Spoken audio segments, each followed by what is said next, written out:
علی بھائی، آج کا پہلا سوال ہے: ہمارے برصغیر پاک و ہند کے معاشرے میں کسی کی وفات کے بعد اس کی روح کے ایصال ثواب کے لیے قرآن خوانی، تیجا، دسواں، چالیسواں وغیرہ وغیرہ رسومات کا سلسلہ خوب عام ہے، جبکہ جہاں تک میری معلومات ہیں تو ان چیزوں کا اسلام سے کوئی لینا دینا نہیں ہے۔ البتہ میت کے لیے دعا کرنا یا صدقہ و خیرات کرنا کسی حد تک درست ہے۔ اس حوالے سے علی بھائی کا کیا موقف ہے؟ دیکھیں جی، میت کی طرف سے اس کے حق میں جو ایصال ثواب کا ایشو ہے، یہ ہمارے سب کانٹیننٹ میں بالخصوص اور باقی مسلم ورلڈ میں بالعموم ایک سینسٹیو ایشو ہے، چونکہ یہ موت کے ساتھ جڑا ہوا ہے۔ اور یہ یاد رکھیے گا کہ جو بھی دین میں ایکٹیویٹیز دین کا حصہ سمجھ کر، ثواب سمجھ کر اڈاپٹ کر لی جاتی ہیں نا، ان کے خلاف جو کوئی کھڑا ہوتا ہے نا، اس کو لوگ بہت برا سمجھتے ہیں۔ اس لیے آپ دیکھتے ہیں کہ اکثر میت کے موقع پر بڑے بڑے سو کالڈ موحدین بھی جو ہے وہ مصلحت کا شکار ہو جاتے ہیں۔ بہرحال ایصال ثواب کی ایک جو فارم ہے سب سے بڑی، جس کے اوپر پوری امت کا اجماع ہے، وہ ہے میت کے لیے دعائے مغفرت کرنا۔ یہ ہے اصل بنیاد، باقی ساری چیزیں اس کے بعد میں آتی ہیں، اور اس کی جڑ قرآن میں ان الفاظ کے اندر موجود ہے۔ سورۃ الحشر کی آیت نمبر 10 ہے: اعوذ باللہ من الشیطان الرجیم، بسم اللہ الرحمن الرحیم، والذین جاءوا من بعدہم، وہ اہل ایمان جو کہ بعد میں آنے والے ہیں، یقولون، وہ کہتے ہیں اپنے سے جو اگلے گزر چکے ہیں ان کے حق میں دعا کرتے ہوئے، ربنا اغفر لنا ولاخواننا الذین سبقونا بالایمان، اے رب ہمارے مغفرت فرما دے ہماری اور ہمارے بھائیوں کی جو ہم سے پہلے ایمان کی حالت میں دنیا سے رخصت ہو گئے، ولا تجعل فی قلوبنا غلا للذین آمنوا، اور ہمارے دل میں کوئی کجی، کوئی ٹیڑھ پن، کوئی بغض و کینہ ان لوگوں کے بارے میں نہ رکھ جو مر چکے۔ ظاہر ہے جو مر چکا ہے وہ اپنے انجام کو پہنچ چکا ہے۔ صحیح بخاری میں حدیث ہے کہ مردوں کو گالی مت دو، وہ اپنے انجام کو پہنچ چکے ہیں، اچھے یا برے۔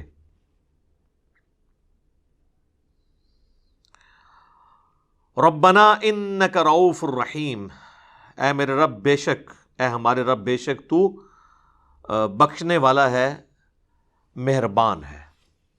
تو یہ اہل ایمان کو یہ بات سکھائی گئی ہے کہ ان کی یہ روش ہونی چاہیے کہ جو بھی ایمان کی حالت میں ان سے پہلے لوگ چلے گئے ان کے لیے دعائیں مغفرت کریں۔ اب یہ ایک الگ حقیقت ہے تلخ کہ ایمان کی حالت میں ہمارے معاشرے کے اندر تو اسی کو سمجھا جاتا ہے جو آپ کے فرقے پہ مرا ہو، کیونکہ دوسرے فرقے پہ مر جائے تو وہ تو ایمان کی حالت میں مرا ہی نہیں ہے۔ تو اب یہ ایک تلخ حقیقت ہے، اور اسی وجہ سے آپ دیکھتے ہیں کہ جب ایک مکتب فکر کے لوگ دوسرے مکتب فکر کا جنازہ پڑھ لیتے ہیں تو پھر بعد میں ان کے علماء فتویٰ دیتے ہیں کہ بھئی آپ کا تو نکاح ہی ٹوٹ چکا ہے، آپ نکاح بھی دوبارہ کروائیں اور تجدید ایمان بھی کروائیں، اور اس قسم کی کئی ایک فنی ویڈیوز جو اوریجنل ویڈیوز ہیں، اسلام کا مذاق اڑانے والی، مسلمانوں کی وجہ سے جو ویڈیوز بنی ہیں، وہ معاشرے کے اندر عام ہیں، وہ آپ نے اکثر اوقات دیکھی ہوں گی۔ اب میرے بھائیو، یہ جو دعا کا معاملہ ہے یہ اللہ تعالیٰ نے ایسا اوبلیگیٹری رکھا ہے کہ ہماری جو اسلام کی بیسک ٹیچنگز ہیں ان کے اندر اس کو ایک ضروریات دین کے طور پر اللہ تعالیٰ نے ان چیزوں کو جاری فرما دیا ہے۔ جیسا کہ صحیح بخاری اور صحیح مسلم کی متفق علیہ حدیث ہے کہ اللہ کے محبوب صلی اللہ علیہ وآلہ وسلم نے فرمایا کہ ایک مسلمان کے دوسرے مسلمان پہ 5 حقوق ہیں، جب وہ اس سے ملے تو اسے سلام کرے، یہ پہلا حق ہے۔ دوسرا حق، جب وہ بیمار ہو جائے اس کی عیادت کرے۔ تیسرا حق، جب وہ مر جائے تو اس کی نماز جنازہ پڑھے۔ تو ظاہر ہے نماز جنازہ میں دعا مانگے گا مرے ہوئے کے لیے۔ چوتھا حق، جب وہ دعوت دے تو اس کی دعوت کو قبول کرے۔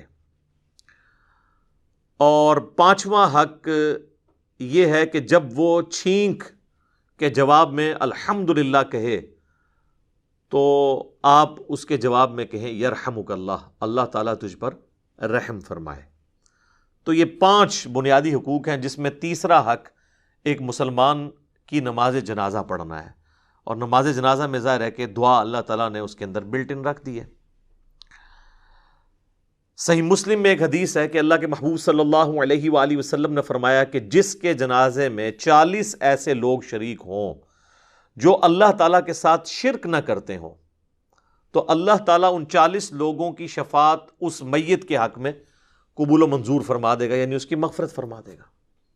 تو یہ بہت بڑی فضیلت ہے۔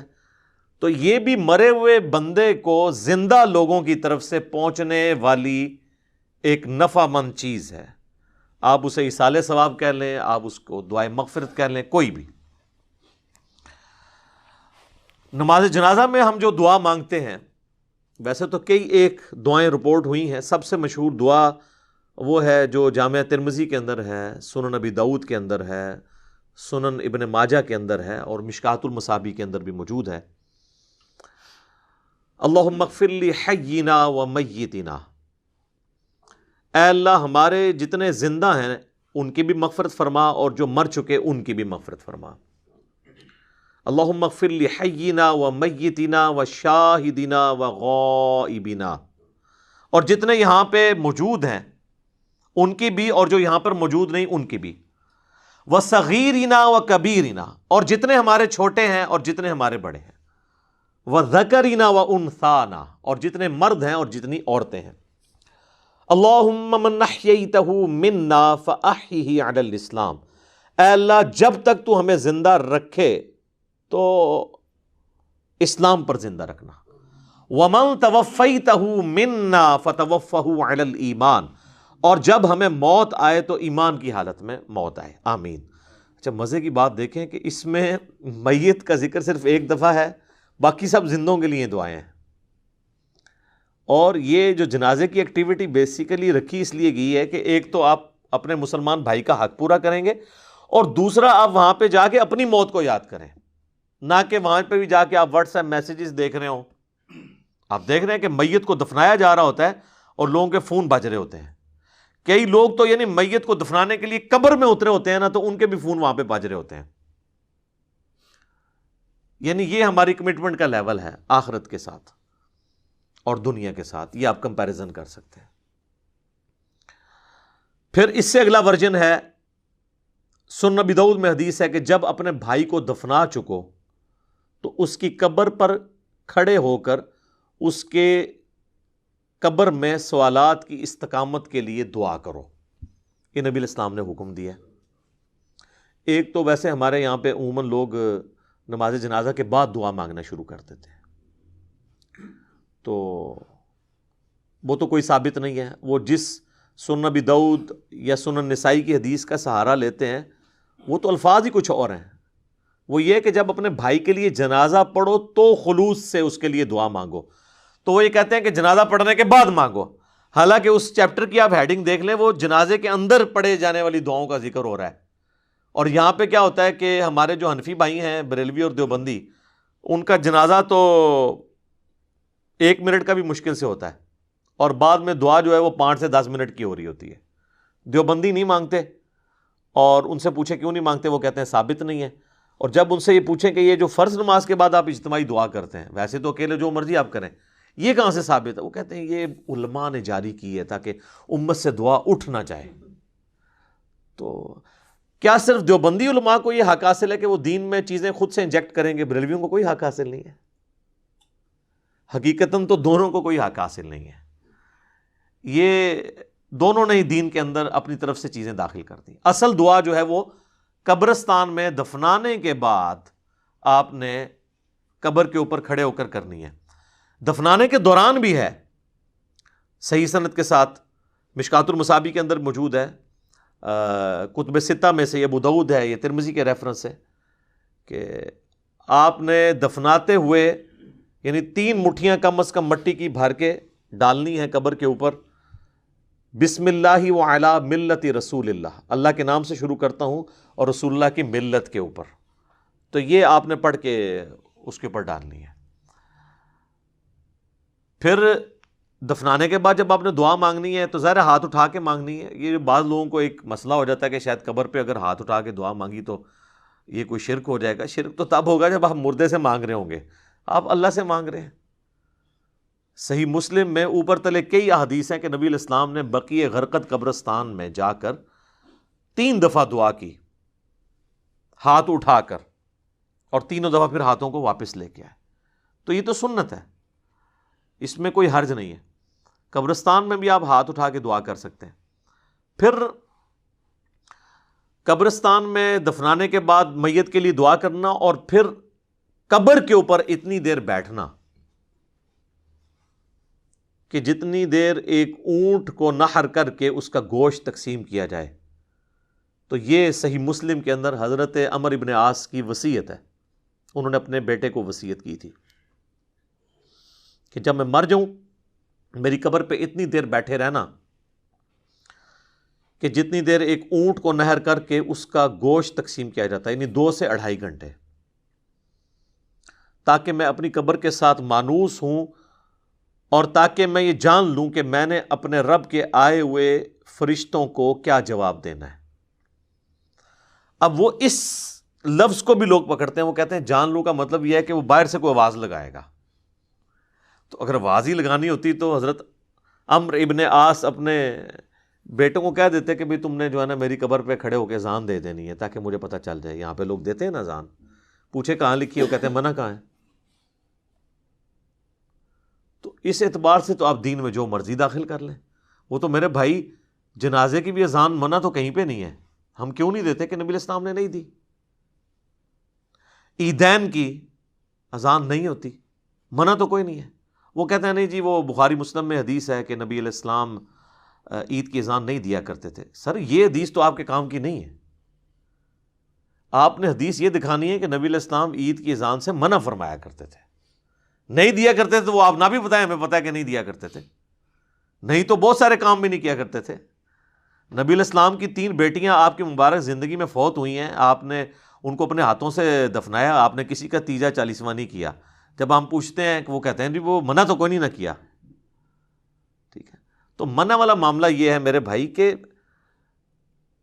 جو کام دین کے اندر نہیں نبی علیہ السلام نے تعلیم فرمایا وہ انڈرسٹوڈ منع ہی تصور کیا جائے گا. یہ ایک سینسٹیو ٹاپک ہے, میں اس کو اینڈ کے اوپر کنکلوڈ کروں گا. میں موضوع کو تلخ نہیں کرنا چاہتا اس طرف گفتگو لے جا کر. تو بہرحال آپ نے حضرت عمرو بن عاص کی جو صحیح مسلم کی حدیث ہے اس میں ان کی وصیت یہ ہے کہ آپ نے بیٹھنا ہے قبر پہ اتنی دیر, یعنی قبر کے ایگزیکٹ اوپر نہیں بیٹھنا, یعنی پاس بیٹھنا ہے, وہاں بیٹھ کے اللہ کا ذکر کریں, جو مرضی آپ کریں. تو اللہ تعالیٰ ذکر کی برکت سے مردے کے لیے, آپ کی دعاؤں کی برکت سے اس کے لیے آسانی پیدا کر دے گا. اور ظاہر ہے کہ یہ بھی اللہ کی مرضی ہے, زبردستی تو اللہ تعالیٰ کو کسی کی دعا سے نہیں لگائی جا سکتی. وَلِعَاذُ بِاللَّهِ تعالیٰ.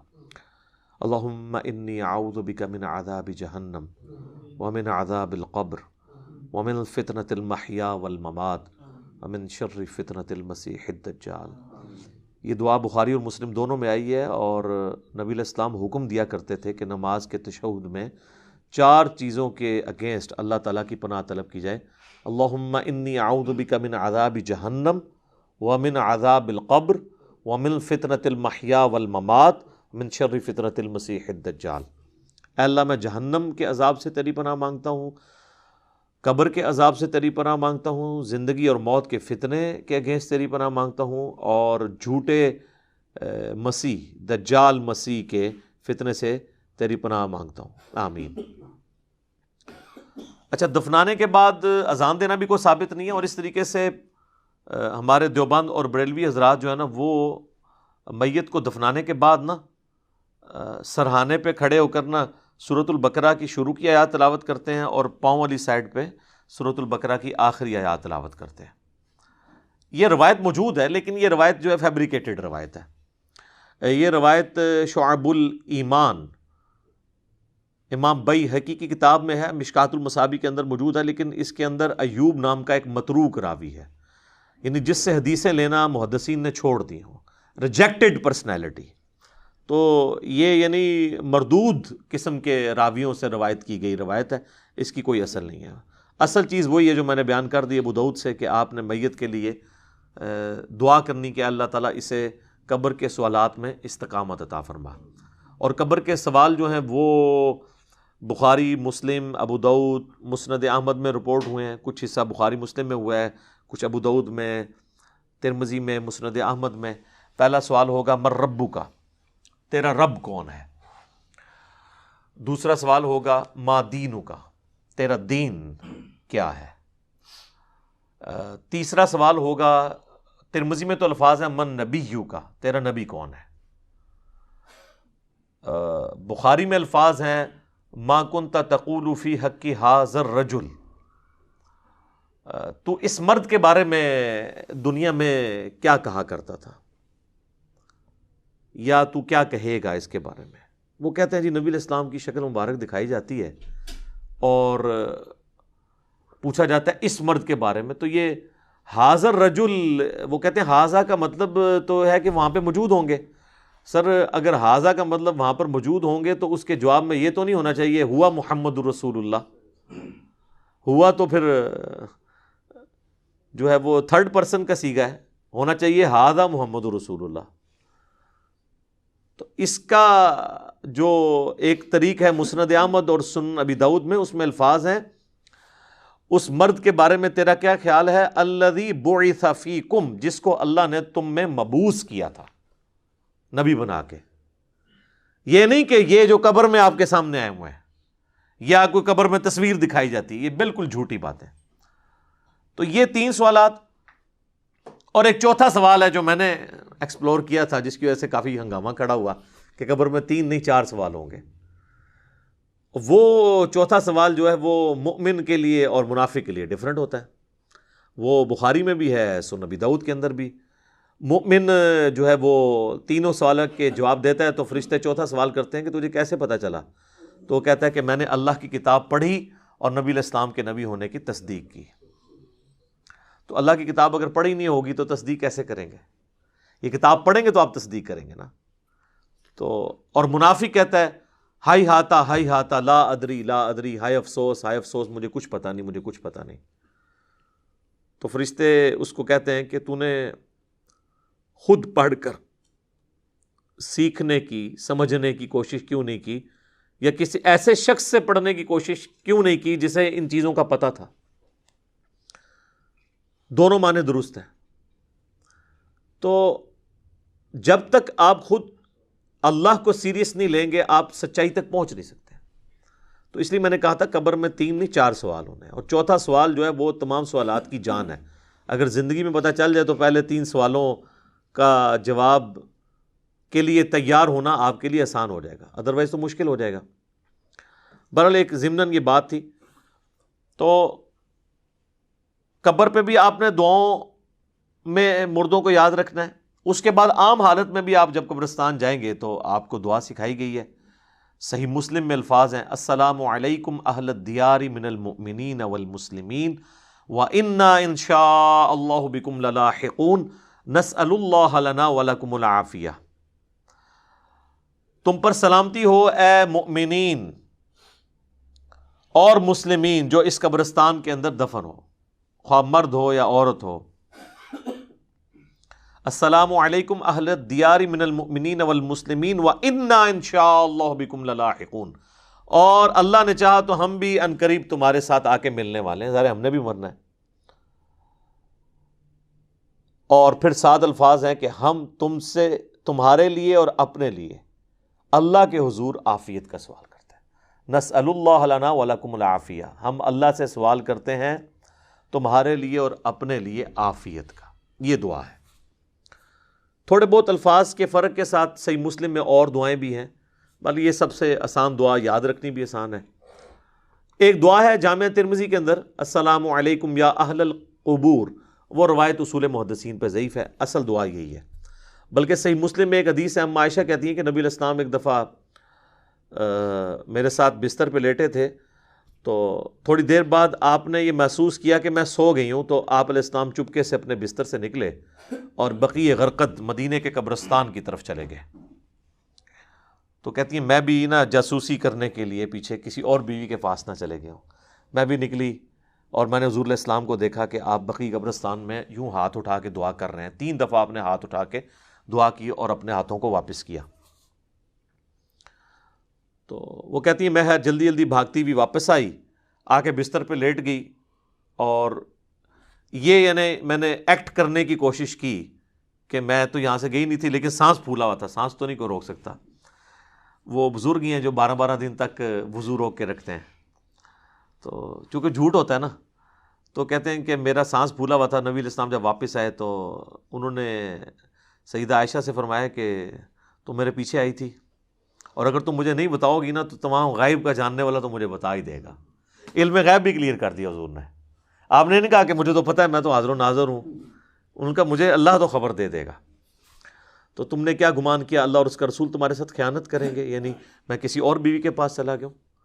تو ان کا یا رسول اللہ ایسا ہی تھا, میں آپ کے پیچھے آئی تھی. تو آپ نے فرمایا کہ اصل میں جب میں لیٹا تو جبرائیل علیہ السلام اللہ کی طرف سے میرے پاس آئے, اور انہوں نے مجھے اللہ کا پیغام دیا کہ اللہ تعالیٰ آپ کو حکم دیتا ہے کہ آپ بقیع غرقد کے جو مدفن ہیں وہاں پہ لوگ, ان کے لیے جا کے دعائیں مغفرت کریں. اچھا, وہ دعائیں مغفرت تو آپ وہاں بھی بیٹھ کے کر سکتے تھے. اس سے یہ پتہ چلی کہ قبرستان جا کے دعائیں مغفرت کرنا یہ چیز پسندیدہ ہے اللہ تعالیٰ کو. اور پھر نبی علیہ السلام سے دعا کروانا یہ امت کی تعلیم کے لیے بھی تھا. تو نبی علیہ السلام نے وہاں پہ دعا کی, آپ کی دعا کی برکت کا حصہ ان لوگوں کو نصیب ہوا. تو اس سے یہ پتہ چلا کہ آپ قبرستان جا کے آپ ہاتھ اٹھا کے بھی دعا کریں گے, رات کے وقت بھی جا سکتے ہیں. اور صحیح مسلم میں الفاظ ہیں, ام عائشہ کہتی ہیں کہ نبی علیہ السلام اکثر بقیع غرقد قبرستان چلے جایا کرتے تھے دعا کرنے کے لیے قبرستان میں. تو یہ یعنی نبی صلی اللہ علیہ وآلہ وسلم کی سنت ہے. باقی ہاتھ اٹھا کے دعا کرنا فرض نماز کے بعد بھی اپنی انڈیویجول دعا کر سکتے ہیں, اس کے لیے تو کوئی ممانعت نہیں. ابو داؤد میں تو روایت کمزور ہے, لیکن المستدرک للحاکم میں صحیح سند سے ہے کہ تمہارا رب سخی ہے, کریم ہے, حیا فرماتا ہے ایسے شخص سے جو اس کے حضور ہاتھ اٹھا کے دعا کرتا ہے کہ اسے محروم لوٹائے. ہاتھ اٹھا کے دعا کرنا اللہ تعالیٰ کو بغیر ہاتھ اٹھائے دعا کرنے سے زیادہ محبوب ہے. اور دعا کے بعد چہرے پہ ہاتھ پھیرنا بھی سنت ہے, بلکہ امت یہ وہ سنت ہے جو واقعی سنت ہے, جو اجماع اور عملی تواتر سے ٹرانسفر ہوئی ہے. اور الادب المفرد امام بخاری کی کتاب کے اندر صحیح بخاری کی سند کے اوپر یہ حدیث موجود ہے کہ حضرت عبداللہ ابن زبیر اور حضرت عبداللہ ابن عمر یہ دعا کے بعد اپنے چہرے پر ہاتھ پھیرا کرتے تھے. نبی اسلام کے حوالے سے بھی ملتا ہے, ابو داؤد میں روایت کمزور ہے, اس لیے شیخ زبیر علی صاحب نے مشکات کے فٹ نوٹ پہ اس روایت کے اوپر ضعیف کا حکم لگا کے ساتھ الادب المفرد کی روایت لکھ دی ہے کہ یہ روایت درست ہے. ویسے بھی امت کا اجماع ہے, اس کے لیے حدیثوں کی تو ہمیں حاجت نہیں ہے. امت کا اجماع اور عملی تواتر سنت سے چہرے پہ ہاتھ پھیرنے کو ٹرانسفر کر رہی ہے. لہٰذا چند ایک علماء عرب کا اسے بدعت کہنا ان کے یعنی کم علمی کی نشانی ہے اور ایک تنگ نظری کی نشانی ہے. اوورال یہاں پہ بھی جو اہل حدیث ہیں وہ چہرے پہ ہاتھ پھیرنے کے قائل ہیں. میں یہ ضمناً ساتھ چھوٹے چھوٹے مسائل بتا دیتا ہوں تاکہ آسانی ہو جائے. تو آپ نے چہرے پہ ہاتھ بھی پھیرنے ہیں. اس طریقے سے صحیح مسلم میں حدیث ہے کہ نبی علیہ السلام اپنی والدہ کی قبر پر گئے, آلموسٹ آپ سمجھ لیں اپنے والدہ کی وفات کے 50 سال کے بعد, کیونکہ یہ فتح مکہ کے بعد کی بات ہے. تو 50 سال تقریباً گزر چکے تھے, اور آپ علیہ السلام قبر پہ گئے اور آپ روئے, اور آپ کو دیکھ کے آپ کے ساتھی بھی اصحاب بھی روئے. اور پھر آپ علیہ السلام نے فرمایا میں تمہیں قبروں پہ جانے سے منع کیا کرتا تھا. ظاہر نئی نئی قوم بت پرستی سے پھری تھی تو اس لیے نبی علیہ السلام احتیاط کرتے تھے. اب میں تمہیں حکم دیتا ہوں کہ قبروں پہ جایا کرو, کیونکہ یہ موت کو یاد دلاتی ہے. لیکن یہ قبروں پہ جانا ہے, مزارات کے اوپر نہیں. مزارات پہ تو سیلفیاں ہوتی ہیں اور بہت کچھ ہوتا ہے جس کا دین سے کوئی تعلق نہیں ہے. جہاں پہ اللہ اور اس کے محبوب صلی اللہ علیہ وآلہ وسلم کی نافرمانی کے کام ہوتے ہوں نا, وہاں پہ آپ نے جانا بھی نہیں ہے. سنن ابی داؤد میں حدیث ہے کہ ایک صحابی نے کہا کہ میں نے منت مانی ہے کہ میں اونٹ قربان کروں گا مقام بوانا پہ جا کے. بعض روایتوں میں آیا کہ 100 اونٹ. تو نبی علیہ السلام نے فرمایا کہ دیکھنا وہاں پر زمانہ جاہلیت میں کسی بت کی پرستش تو نہیں ہوتی تھی, اس زمانے میں, اب نہیں. اگر اس زمانے میں بھی ہوتی تھی نا تو نہیں جانا. یا وہاں پر کوئی زمانے جاہلیت میں میلہ تو نہیں لگا کرتا تھا. انہوں نے دونوں چیزیں جب رسول اللہ کو کنفرم کی تو آپ صلی اللہ علیہ وآلہ وسلم نے پھر ان کو اجازت دے دی, ٹھیک ہے, کہ تم کرو. پھر آپ علیہ السلام نے فرمایا کہ ایسی منت نہ پوری کرو جو تمہیں یعنی عاجز کر دے. اس طرح کی منت نہ مانو، اور اگر مانی ہے تو اس کو منت کو پورا نہ کرو. اور اللہ کی نافرمانی میں بھی منت نہ مانی جائے، اور جو اللہ کی نافرمانی میں ہوگی آپ نے اس کا کفارہ بھی نہیں دینا ہوگا. جیسے میرا بیٹا ہوا تو اس کی چٹیا فلاں دربار پہ جا کے منواؤں گا، تو اب یہ ساری منت اس کو توڑ بھی دیں، توڑنا واجب ہے اور کفارہ بھی نہیں ہے. اگر کوئی صحیح کوئی منت مانی تھی تو آپ اس کا کفارہ ادا کریں گے. ویسے ہوتا کچھ نہیں ہے. بخاری مسلم میں حدیث ہے کہ منت ماننے سے کنجوس کا مال نکل جاتا ہے، یہ مصیبت کو نہیں ٹال سکتی. تو بہرحال یہ ہے کہ آپ نے منت کا پھر کفارہ وہی ہے جو بخاری مسلم میں آیا کہ منت توڑنے کا کفارہ وہی ہے جو قسم توڑنے کا کفارہ سورۃ المائدہ کی آیت نمبر 89 میں ہے، کہ ایک غلام آزاد کریں یا 10 مساکین کو کھانا کھلائیں یا 10 مساکین کو کپڑے لے کر دیں، اور اگر کوئی غریب ہے تو 3 مسلسل روزے رکھ لیں. تو اس طرح کی پھر منتیں آپ نے پوری نہیں کرنی ہوگی. بہرحال نبی علیہ السلام نے اپنی والدہ کی قبر پہ جا کے یہ امت کو میسج دیا کہ آپ نے قبروں کو لاوارث نہیں چھوڑنا، قبروں پہ جانا ہے، قبروں پہ جا کے عبرت حاصل کرنی ہے، اور قبروں پہ جا کے ان قبر والوں سے نہیں مانگنا بلکہ ان کے لیے دعا کرنی ہے کہ اللہ تعالیٰ ان کی مغفرت کا کوئی سامان کرے، کیونکہ وہ ہماری دعاؤں کے محتاج ہیں جو قبرستان میں دفن ہے، کیونکہ وہ تو اب اپنے اعمال آگے نہیں بڑھا سکتے. تو جو ہم پیچھے بچ گئے ہیں ہماری ذمہ داری ہے ہم ان کے لیے جا کے دعائے مغفرت والا معاملہ کریں. اچھا، اسی طریقے سے صحیح بخاری اور صحیح مسلم دونوں میں حدیث ہے کہ نبی علیہ السلام کو ایک صحابی کی وفات کی خبر ملی تو نبی علیہ السلام نے دونوں ہاتھ یوں بلند کر کے، حتیٰ کہ صحابہ کہتے ہیں ہم نے آپ کے بغلوں کی سفیدی بھی دیکھی، کیونکہ آپ کا اکثر لباس تہمد اور اوپر چادر ہوتی تھی. اگر آپ نے کرتا نہ پہنا ہو اور صرف چادر اوپر لی ہوئی ہو اور یوں ہاتھ اٹھائیں تو بغلوں کی سفیدی ظاہر ہو جاتی ہے. تو آپ نے کہا اے اللہ ابو عامر کو بخش دے اور اسے کثیر مخلوق پر فضیلت عطا فرما. تو اس سے ثابت ہوا کہ مرے ہوئے شخص کے لیے ہاتھ اٹھا کے آپ دعا کر سکتے ہیں ان الفاظ کے ساتھ. اور ایک اور حدیث ہے صحیح مسلم کے اندر، ام سلمہ کہتی ہیں کہ جب میرے خامن فوت ہوئے ابو سلمہ تو نبی علیہ السلام ہمارے گھر تشریف لائے تو آپ صلی اللہ علیہ وآلہ وسلم نے ہمیں صبر کی تلقین کی، اور آپ علیہ السلام نے پھر ابو سلمہ کے لیے دعا کی کہ اے اللہ اسے بخش دے اور اسے اپنے ہدایت یافتہ لوگوں میں بلند درجہ عطا فرما، اور اے اللہ اس کے جو پیچھے لوگ بچ گئے ان پہ تو خلیفہ ہو جا، یعنی اس کی کمپنسیشن تو فرما دے، اور اے اللہ اس کی قبر کو نور سے تو بھر دے. یہ آپ صلی اللہ علیہ وآلہ وسلم نے ان کے لیے دعا کی، اور اس میں یہ بھی الفاظ ہیں کہ قبر کو کشادہ کر دے اور نور سے بھر دے. یہ تعزیت کی دعائیں ہیں جو آپ کر سکتے ہیں. باقی قبرستان جا کے آپ جنازہ اگر آپ کا رہ گیا تو آپ قبرستان جا کے قبر پہ کھڑے ہو کے بھی جنازہ پڑھ سکتے ہیں. بخاری مسلم دونوں میں حدیث ہے کہ ایک بوڑھی عورت جو مسجد نبوی کی صفائی کیا کرتی تھی، جب وہ فوت ہو گئی تو صحابہ نے رسول اللہ کو نہیں بتایا اور راتوں رات جنازہ پڑھ کے دفنا دیا. کچھ دن کے بعد نبی علیہ السلام نے پوچھا کہ وہ عورت نظر نہیں آ رہی، تو بتایا گیا کہ وہ تو فوت ہو گئی ہے. تو حضور نے فرمایا کہ مجھے اس کی قبر پہ لے جاؤ. تو اب حضور علیہ السلام کو کسی صحابی نے یہ نہیں کہا کہ یا رسول اللہ آپ تو ہر مومن کی قبر میں جاتے ہیں، تو 3 دن پہلے تو آپ تشریف لے گئے ہوں گے، آپ کو تو پتہ ہی ہوگا کہ یہ مر چکی ہے. اس زمانے میں یہ عقیدے نہیں ہوا کرتے تھے، نہ کسی کے دماغ میں ہوتا تھا. تو رسول اللہ صلی اللہ علیہ وسلم کو وہ قبر پہ لے گئے تو آپ علیہ السلام نے جا کے وہاں پہ قبرستان میں اس کی قبر پہ کھڑے ہو کر جنازہ پڑھا. یہ غائبانہ نماز جنازہ نہیں ہوتا کیونکہ اس میں تو قبر سامنے ہوتی ہے، اور اس کا طریقہ یہ ہوتا ہے کہ آپ نے قبر کی ایسی سائڈ پہ کھڑے ہونا ہے کہ آپ کا قبلہ کی طرف رخ ہو اور قبر آپ کے سامنے ہو.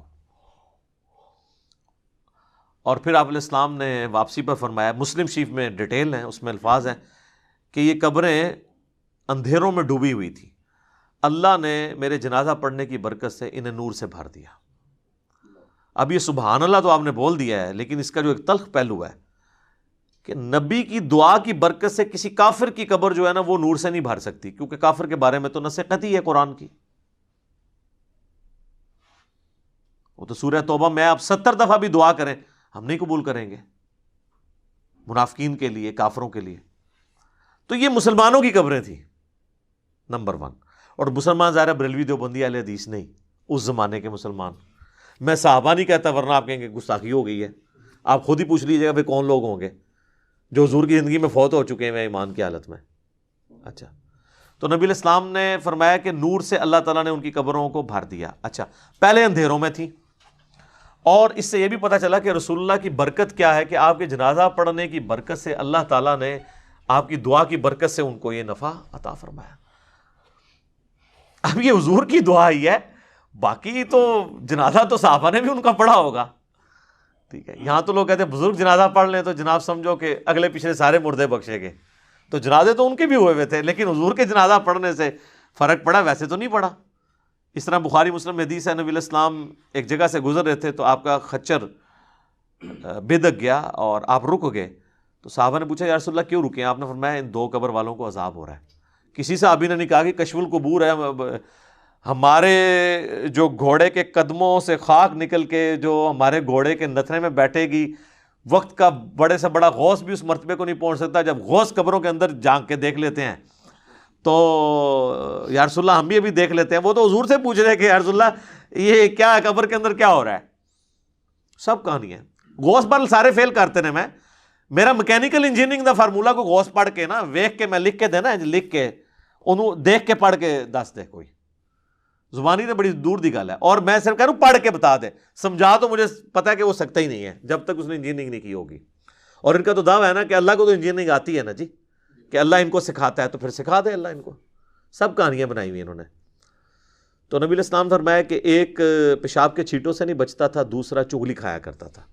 پھر آپ علیہ السلام نے ایک ٹہنی درخت کی توڑی، اس کے دو حصے کیے اور اسے لگا دیا دونوں قبروں پہ. آپ نے فرمایا جب تک یہ ہری رہیں گی نا ان کے عذاب میں تخفیف ہوگی.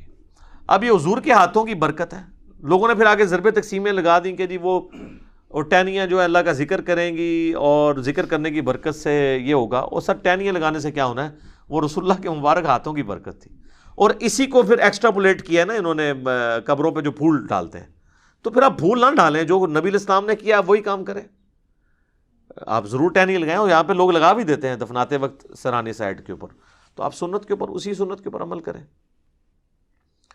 تو آپ نے فرمایا ایک پیشاب کے چھینٹوں سے نہیں بچتا تھا اور ایک چغلی کھایا کرتا تھا. بظاہر ایک دیکھنے میں معمولی سے گناہ ہے، لیکن ان کا عذاب یہ یعنی ان کو دیکھنا پڑا. تو نبی صلی اللہ علیہ وآلہ وسلم کے اس عمل کی برکت سے ان تک یہ نفع پہنچا. تو یہ تو حضور کی برکات ہیں. تو بعض لوگ یعنی نبی علیہ السلام کے قبرستان جنازہ پڑھنے سے غائبانہ نماز جنازہ کی طرف جاتے ہیں. غائبانہ نماز جنازہ یہ نہیں ہے. صحیح بخاری میں موجود ہے نبی علیہ السلام نے نجاشی کا نماز جنازہ غائبانہ پڑھا اور آپ کو اللہ تعالیٰ نے وحی کے ذریعے بتایا. تو آپ نے فرمایا کہ تمہارا بھائی جو ہے وہ نجاشی فوت ہو گیا، تو اس کے لیے 4 تکبیریں کہیں. تو امام بخاری نے اس پہ باب نہیں باندھا کہ غائبانہ نماز جنازہ کا جواز.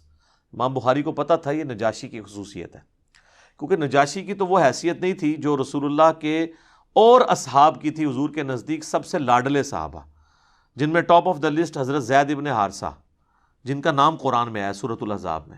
حضور کے منہ بولے بیٹے، اور وہ جنگ موطا میں شہید ہوئے. تو بخاری کے الفاظ ہیں، آپ مدینہ شریف میں رو رہے ہیں کہ میرے زید کو شہید کر دیا گیا، میرے جعفر کو شہید کر دیا گیا، عبداللہ بن رواحہ کو شہید کر دیا گیا. اور پھر مسلمان اللہ کی تلواروں میں سے ایک تلوار یعنی خالد ابن ولید پر متفق ہوئے ہیں. تو وہ اپنی فوج بچا کے واپس لانے میں کامیاب ہو گئے رومن امپائر کے اگینسٹ. لیکن نبی علیہ السلام نے ان کا کوئی نہیں کہا کہ اٹھو تو زید پہ نماز جنازہ غائبانہ پڑھے. تو یہ غائبانہ نماز جنازہ کیٹاسٹرافک کنڈیشن میں اگر کوئی کفر کی سرزمین میں مر گیا ہے اور وہاں پہ اس کا کوئی یعنی نماز جنازہ پڑھنے والا نہیں ہے تو آپ یہاں پہ ضرور پڑھیں. یہاں تو ایک شہر میں مرتا ہے، ہزاروں کا جنازہ ہوتا ہے، دوسرے شہر میں اس کا غائبانہ پڑھ رہے ہوتے ہیں. اور اس کا پڑھ رہے ہوتے ہیں جو ذرا امیر ہوتا ہے، جس نے زیادہ فنڈ دیا ہوتا ہے. غریب آدمی کے لیے کہتے ہیں جی دعا، امیر آدمی کے لیے غائبانہ نماز جنازہ. ٹھیک ہے نا؟ تو نہ آپ کی دعاؤں سے کوئی فرق پڑ رہا ہے نہ نماز جنازوں سے، کیونکہ آپ تو سب کچھ دنیا داری کے لیے کر رہے ہیں. تو یہ جو ایٹیچیوڈ ہے، پھر اس کے اوپر چندے اکٹھے کرنا. آپ پتہ نا ہمارے تو یہاں ایک بہت بڑی جماعت رہی ہے جس نے غائبانہ نماز جنازہ کو ایک ایکٹیویٹی بنا کے اس طرح پریزنٹ کیا اور یعنی ہلچل مچا کے رکھ دی، اور اس میں پھر چندے اکٹھے کیے. تو یہ بھی ایک یعنی لوگوں کی جیبیں ہتھیانے کا ایک ذریعہ بن گیا یہ. حالانکہ مردے کے لیے تو دعا کرنی ہے کہ اللہ تعالیٰ اس کے لیے کوئی آسانی والا معاملہ فرمائے. تو نبی صلی اللہ علیہ وآلہ وسلم نے دعا کے حوالے سے جو چیزیں تعلیم فرمائی ہیں میں نے کوشش کی ہے کہ آپ تک پہنچیں, کہ آپ نے دعا کرنی ہے جب کوئی شخص مر جاتا ہے اس کے لیے دعا کرنی ہے جنازے کی شکل میں, پھر قبرستان میں جا کے دعا کرنی ہے اس کی قبر پہ کھڑے ہو کے, اس کے بعد قبر پہ بیٹھے رہنا ہے اتنی دیر 2-2.5 گھنٹے جتنی دیر اونٹ نہر کر کے اس کا گوشت تقسیم کیا جاتا ہے, چند لوگ بیٹھ جائیں. اس کے بعد بھی وقتاً فوقتاً جب قبرستان جانا ہے اس کے لیے دعا کرنی ہے, اور قبرستان نہ بھی جائیں اپنی نمازوں کے اندر آپ نے دعا کرنی ہے اس کے لیے. تو کئی ایک دعائیں ہیں, آپ یہ دعا تو ضرور کریں اپنے نماز کے تشہد میں. بخاری مسلم میں حدیث ہے جب تم تشہد پڑھ چکو, دروشی پڑھ چکو, تو جو چاہو اپنے رب سے مانگو. تو کم از کم اپنے ماں باپ کے لیے دعا مانگیں, رب ارحمہما کما ربیانی صغیرا, اے رب ان دونوں پر رحم فرما جس طرح انہوں نے بچپن میں مجھے پالا تھا. رب اجعلنی مقیم الصلاۃ ومن ذریتی ربنا وتقبل دعاء ربنا اغفر لی ولوالدی وللمؤمنین یوم یقوم الحساب. اللہم ربنا آتنا فی الدنیا حسنۃ وفی الآخرۃ حسنۃ وقنا عذاب النار. اللہم انی اعوذ بک من عذاب جہنم ومن عذاب القبر ومن فتنة المحیا والممات ومن شر فتنة المسیح الدجال. آمین. یہ ساری دعائیں جتنی بھی آپ کو دعائیں یاد ہیں وہ آپ پڑھیں. مشکات المصابیح کی آپ پہلی جلد میں تشہد کی دعاؤں کے بیان میں چلے جائیں تو آپ کو کئی ایک دعائیں مل جائیں گی, وہ یاد کریں. قرآن میں جتنی دعائیں آئی ہیں وہ آپ مانگ سکتے ہیں, اس موقع پہ مانگیں. تو یہ میت کے اوپر, مرے ہوئے شخص کا حق ہے زندوں کے اوپر کہ اس کے لیے دعا کریں. وہ بات وہیں سے شروع ہوئی تھی سورۃ الحشر کی آیت نمبر 10 سے, ربنا اغفر لنا ولإخواننا الذین سبقونا بالایمان. جو ایمان کی حالت میں دنیا سے چلے گئے ہیں, اے اللہ ان کو بخش دے, ہمارے بھائیوں کو, ان کے لیے دعا کرنی چاہیے. یہ ایصال ثواب کا سب سے بڑا ذریعہ ہے اور سب سے زیادہ زور اسی کے اوپر ہونا چاہیے. اس کے علاوہ بھی ذریعہ موجود ہے لیکن جو اصل بنیاد ہے وہ ہے دعا. اب آ جائیں جو باقی ذرائع ہیں, اس کی اصل وہ حدیث ہے جو صحیح مسلم کے اندر موجود ہے کہ اللہ کے محبوب صلی اللہ علیہ وآلہ وسلم نے فرمایا کہ جو شخص مر جاتا ہے نا تو اس کے تمام اعمال منقطع ہو جاتے ہیں, یعنی اب کوئی عمل وہ کر نہیں سکتا. سر میں یہ الفاظ جب پڑھتا ہوں نا یا بیان کرتا ہوں میں کانپ اٹھتا ہوں کہ جو مر گیا اب وہ کچھ نہیں کر سکتا. ایک بار سبحان اللہ کی بھیک بھی نہیں مانگ سکتا کہ میں ایک سیکنڈ مجھے مل جائے کہ میں سبحان اللہ کہہ دوں. آپ صلی اللہ علیہ وآلہ وسلم نے فرمایا سوائے 3 اعمال کے, مسلم شریف کے الفاظ ہیں. نمبر 1 صدقہ جاریہ, یعنی اس نے اپنی زندگی میں کوئی نیکی کا کام کیا تھا, کہیں کنواں کھدوا دیا تھا, کہیں مسجد بنوا دی تھی, کوئی یتیم خانہ بنوا دیا تھا, اور اس طرح کی چیز جو اس کے مرنے کے بعد بھی جاری رہی, جس میں اس نے اپنی انویسٹمنٹ کی تھی مالی طور پر یا فزیکلی, تو وہ اس کو ثواب ملے گا. اور جینون ہے, ظاہر ہے کہ اس میں ہم اسے کوئی نفع نہیں پہنچا رہے, اس کے اپنے کیے ہوئے اعمال کا ثواب اسے مل رہا ہے. ہم انڈائریکٹلی اس طرح پہنچا رہے ہیں کہ ہم اگر اس کنویں سے پانی پیتے ہیں تو جتنے لوگ پیئیں گے اس کا ثواب اسے ملے گا. دوسرا فرمایا کہ علم نافع, جو نفع مند علم ہے, اگر کسی نے دنیا میں کوئی نفع مند علم پھیلایا تھا تو اس کے مرنے کے بعد اس کو ثواب ملے گا. تو اس کے لیے تو میرے پاس دنیا میں اگر کوئی سب سے بڑی مثال ہے نا تو وہ صحیح بخاری اور صحیح مسلم ہے. ان ائمہ کو جو اللہ نے اتنی بڑی بات سجھائی کہ انہوں نے نبی علیہ السلام کی سنت کو ریٹن ریکارڈ کے طور پر جمع کیا. آج نا 1200 سال تو ہو چکے ہیں, کوئی ان کے پائی کی کتاب لا نہیں سکا. اب تو ویسے ہی بھول جائیں. اب وہ حدیث کا بھی جو پیریڈ تھا وہ پہلے 500-600 سال کا تھا, اس کے بعد تو سب کے سب جو ہے نا وہ ناقل ہی ہیں پرانے بزرگوں کے. محدثین جو اپنی اسناد سے حدیثیں پہنچاتے تھے وہ تو اب فوت ہو چکے, کیونکہ اب تو سند ہی بہت لمبی ہو گئی ہے, 1000 سال کی سند کون یاد رکھے. یہ تو پہلے 300 سال میں کتابیں لکھی گئی. آج بھی بخاری مسلم کو پڑھ کے جو بندہ نماز کا طریقہ سیکھ رہا ہے اور نماز سنت کے طریقے پہ پڑھ رہا ہے, امام بخاری امام مسلم کو ایک ایک چیز کا ثواب آٹومیٹکلی پہنچ رہا ہے. سر میں کہتا ہوں جی کیلکولیٹر فیل ہو جائیں, جو امام بخاری امام مسلم کے نامہ اعمال میں وہ ہر سیکنڈ میں جو ثواب جا رہا ہے جس لیول کا، پھر جتنی نمازیں ہم پڑھ رہے ہیں، اور سر اس سے اوپر چلے جائیں، ہماری ہر نیکی، ہر مسلمان کی نیکی کا ثواب محمد رسول اللہ صلی اللہ علیہ وآلہ وسلم کے لیے. اور یہ دیکھیں اللہ تعالیٰ نے اس کا ذکر بھی سورہ قلم میں فرمایا ہے، پارہ نمبر 29 میں جو دوسری سورت ہے اس میں الفاظ موجود ہیں. اعوذ باللہ من الشیطان الرجیم، بسم اللہ الرحمن الرحیم. نون والقلم وما یسطرون ما انت بنعمت ربک بمجنون وان لک لاجرا غیر ممنون. اور اے محبوب صلی اللہ علیہ وآلہ وسلم، بے شک آپ کے لیے ایسا اجر ہے جو کبھی ختم ہونے والا نہیں ہے، یعنی وہ ٹوٹے گا نہیں، وہ ایک سمجھ لیں ایک فشن ریئیکشن کی طرح چلتا جا رہا ہے، ملٹی پلائی ہوتا جا رہا ہے. تو جس نے یعنی نافع علم لوگوں کو سکھایا، تو ظاہر ہے یہ بھی اس کا اپنا عمل ہے، یہ ہماری طرف سے ڈائریکٹلی کوئی نفع نہیں ہے، ہاں انڈائریکٹلی ضرور ہے. اور تیسرا فرمایا کہ نیک اولاد جو اس کے لیے دعا کرتی ہے. ویسے دعا تو کوئی بھی کر سکتا ہے، میں نے کتنی حدیثیں اور سورۃ الحشر کی آیت نمبر 10 کی روح سے بتایا کہ آپ دعا کریں گے، لیکن اولاد کے لیے اس لیے کہا گیا کہ اولاد کی دعا کمٹمنٹ کے ساتھ ہے. جو جس در سے وہ دعا کرے گی، مولوی تو پیسے لے کے اتنے در سے دعا نہیں کر سکتا. اور دوسرا، اولاد کے ہر نیک عمل کا ثواب آٹومیٹکلی ماں باپ کو ملتا ہے، چاہے وہ زندہ ہو چاہے وہ مر چکے ہوں. اس کی وجہ یہ ہے کہ اولاد انویسٹمنٹ ہے ماں باپ کی. سنن ابی داؤد میں حدیث ہے کہ سب سے پاکیزہ کمائی وہ ہے جو انسان کے اپنے ہاتھ کی کمائی ہے، اور انسان کی اولاد بھی اس کی کمائی ہے. اگر اس نے اچھی تربیت کی ہے تو ثواب ملے گا، اور اگر بری تربیت کی ہے تو وبال بھی ملے گا.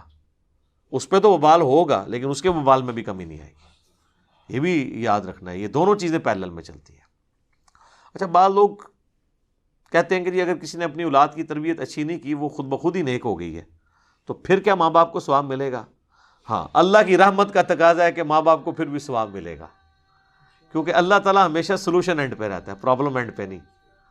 وَكَتَبَ رَبُّكُمْ عَلَىٰ نَفْسِهِ الرَّحْمَةَ، اور تیرے رب نے اپنے اوپر لازم کر لیا ہے کہ وہ ہر حال میں رحم ہی فرمائے گا. یعنی اس کا جو رحم کرنے والا ایک فیکٹر ہے وہ ڈومیننٹ ہے.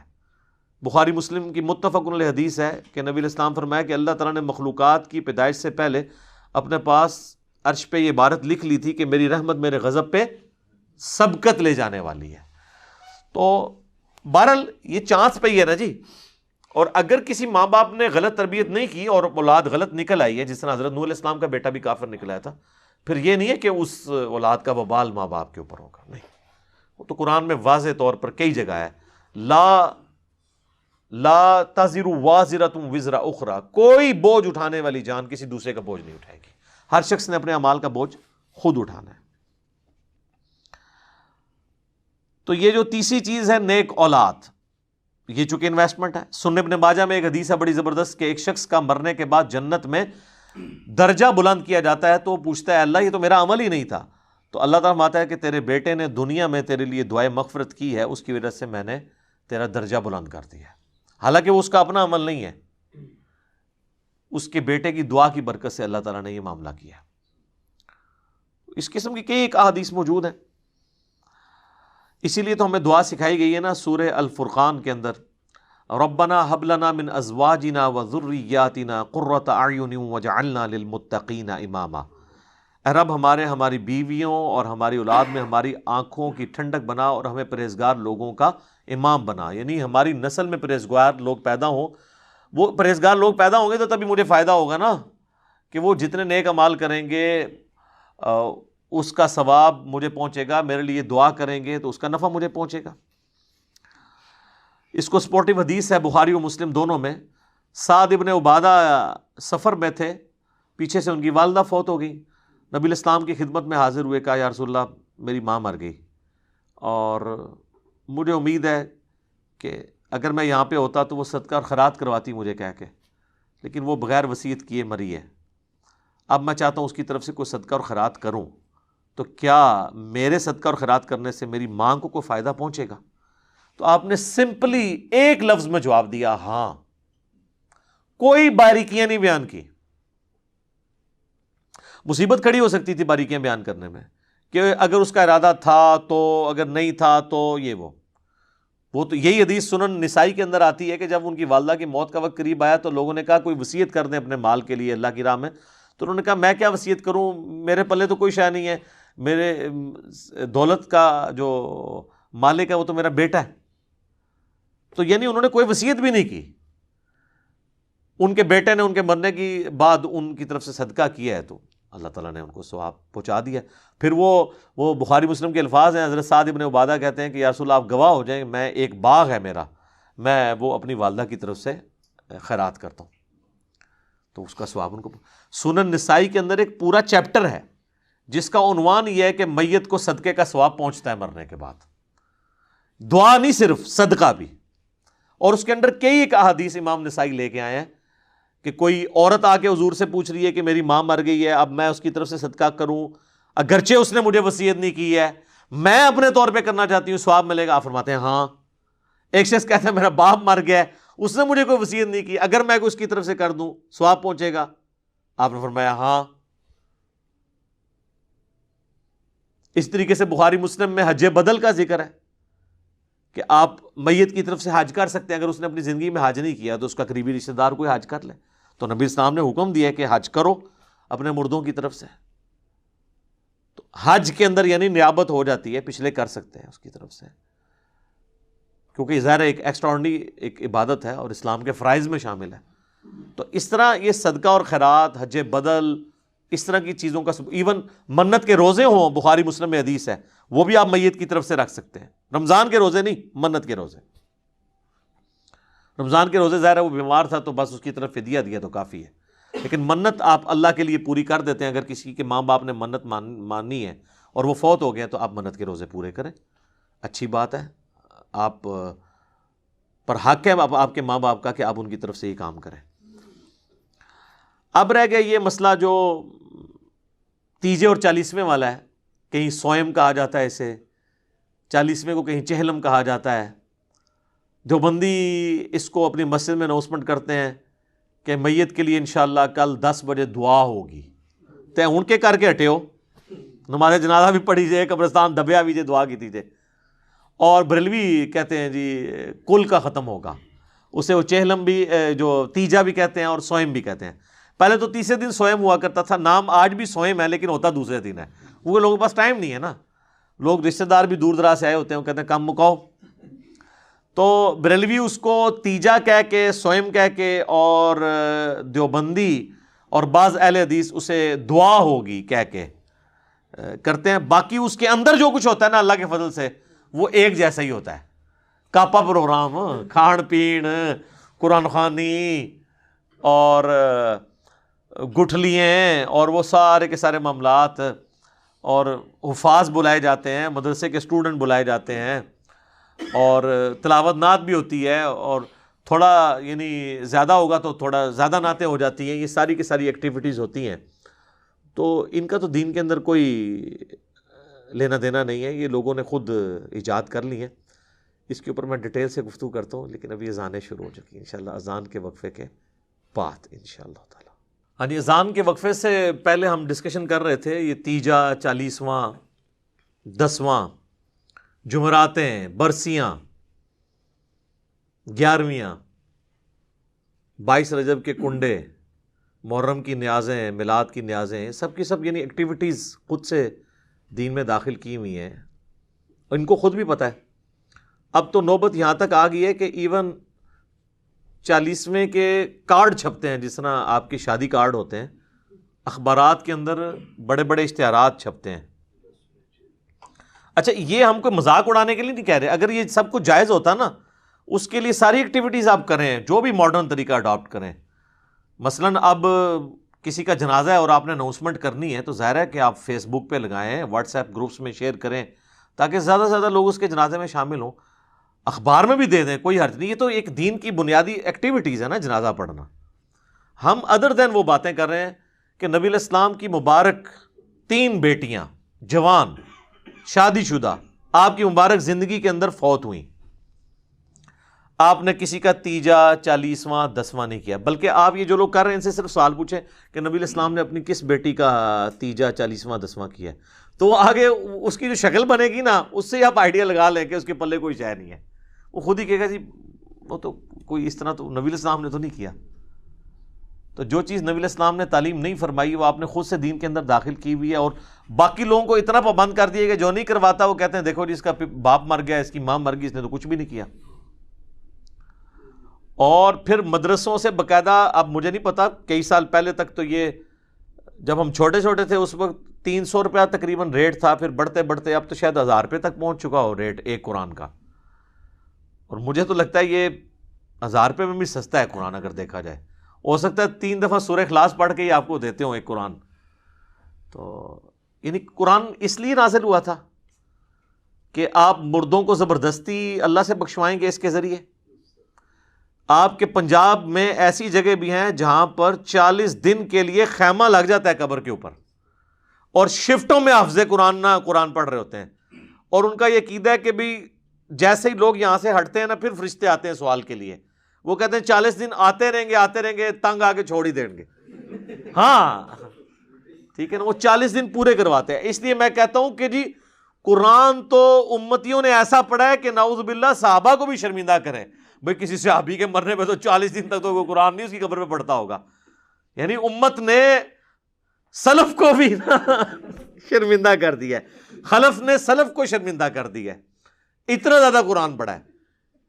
اور ان لوگوں کی قبروں پہ جنہوں نے اپنی زندگی میں قرآن کو اتنا سیریس نہیں لیا کہ وہ قرآن پڑھ کے دیکھیں کہ اللہ تعالیٰ ہم سے کیا ڈیمانڈ کر رہا ہے، ان کے بارے میں تو اکثریت کی تو یہی حالت ہونی ہے جو سورۃ الفرقان میں آیا ہے آیت نمبر 30 کے اندر، وقال الرسول یا ربی ان قوم اتخذوا هذا القرآن مہجورا۔ رسول اللہ شکایت کریں گے کہ میری امت نے قرآن کو پیٹھ کے پیچھے ڈال دیا تھا، میری قوم نے قرآن کو پیٹھ کے پیچھے ڈال دیا تھا۔ صحیح مسلم میں حدیث ہے، القرآن حجت لک او علیک، یا قرآن تیرے حق میں حجت ہوگا یا تیرے خلاف حجت بنے گا قیامت والے دن۔ تو یہ بڑا خطرناک معاملہ ہے۔ بھائی قرآن آپ نے خود کھول کے دیکھا نہیں ہے، بڑا کہا جاتا ہے جی قرآن سب سے زیادہ پڑھی جانے والی کتاب ہے، لیکن قرآن سب سے زیادہ بغیر سمجھ کے پڑھی جانے والی کتاب ہے، یہ اس کا تاریک پہلو ہے۔ آپ کوئی اخبار اور میگزین بھی بغیر سمجھ کے نہیں پڑھتے۔ آپ دیکھیں پرانے زمانے میں جو بوڑھے پڑھ لکھے نہیں ہوتے تھے نا، تو وہ دکانوں پہ جا کے نا کوئی ایسا بندہ ڈھونڈتے تھے جو اردو پڑھ سکتا تھا، تو اسے اخبار دے کے کہتے تھے کہ پڑھ سنا آج کیا خبر میں آیا۔ لیکن وہ جن بابوں کو آپ یاد کرتے ہیں نا، ان بابوں کے بارے میں آپ کو یہ کبھی نہیں ملے گا کہ انہوں نے کبھی قرآن پکڑ کے مولوی کو دیا ہو کہ پڑھ بتا مجھے بتا اللہ نے کیا لکھا ہے۔ بزرگ ساڈے ماشاءاللہ جتنے بڑے پرہیزگار سے سانو پتہ ہے، لوگ ویسے بزرگوں کو یاد کر کر کے روتے ہیں۔ اسلام نے جتنا اچھا دور یہ دیکھا ہے نا صحابہ تابعین تبع تابعین کے بعد، پچھلی 1000 سال تاریخ میں اسلام پہ اتنا اچھا دور نہیں آیا کہ ہر بچے کے موبائل میں قرآن بخاری مسلم ترجمے کے ساتھ موجود ہے۔ ہمارے تو بزرگوں نے کیا، ان کے ٹیچرز نے جن سے وہ قرآن پڑھا کرتے تھے وہ بھی خالی ناظرہ ہی ہوتے تھے،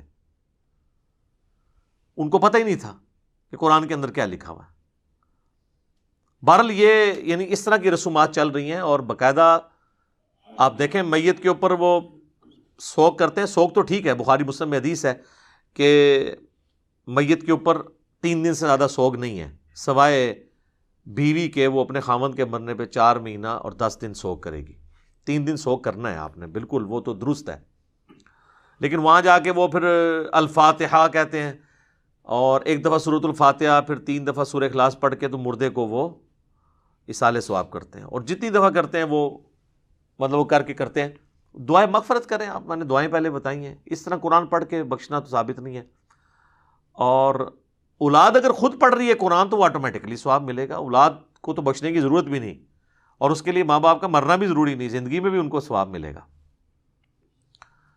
پھر وہ کلمہ بھی پڑھا جاتا ہے، کہتے ہیں 70,000 دفعہ کلمہ جس نے اپنی زندگی میں پڑھ لیا وہ بخشا گیا۔ اور کئی جو بوڑھیاں ہیں بوڑھے ہیں انہوں نے اپنے لیے پڑھ کے رکھے ہوتے ہیں، اور ایکسٹرا پیکج بھی بنا کے رکھے ہوتے ہیں انہوں نے۔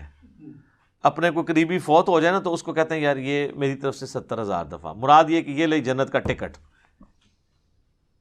اور یہ بڑے بڑے ذمہ دار علماء نے یہ کام کیا ہے۔ آپ فضائل اعمال ذرا کھول کے دیکھ لیں، اس کے اندر ایک واقعہ موجود ہے، نبی علیہ السلام کی وفات سے آلموسٹ 650 سال کے بعد کا یہ واقعہ ہے، کیونکہ وہ شیخ قرطبی جو ہیں وہ ان کا ٹائم پیریڈ یہی بنتا ہے. وہ کہتے ہیں جی شیخ قرطبی کا بیان ہے. شیخ قرطبی کو بھی بیچارے کو نہیں پتا ہوگا, اس کی طرف ایک منسوب ہے. شیخ زکریا کاندھلی فضائل اعمال میں لکھتے ہیں کہ انہوں نے نا وہ ایک ایسے نوجوان سے ملے کہ جسے کشف ہو جایا کرتا تھا کہ کون جنت میں ہے اور کون جہنم میں. اللہ اکبر. صحابہ کو نہیں ہوتا تھا. آپ حدیث سن چکے ہیں بخاری مسلم کی کہ وہ نبی الاسلام کی برکت سے وہ جو 2 قبر والوں کے اوپر جو ٹہنی کی وجہ سے عذاب کی تخفیف ہوئی, صحابہ کو نہیں پتا چلا کہ اس کے اندر کیا ہو رہا ہے. حضور نہیں بتایا. بلکہ مسلم شریف میں تو الفاظ ہیں آگے کہ میں نے ارادہ کیا کہ میں اللہ سے دعا کروں کہ تمہیں عذاب قبر سنوا دے, لیکن پھر مجھے ڈر ہوا کہ تم اپنے مردوں کو دفنانا چھوڑ دو گے. تو صحابہ نے تو سنا بھی نہیں, دیکھنا تو بڑی دور کی بات ہے.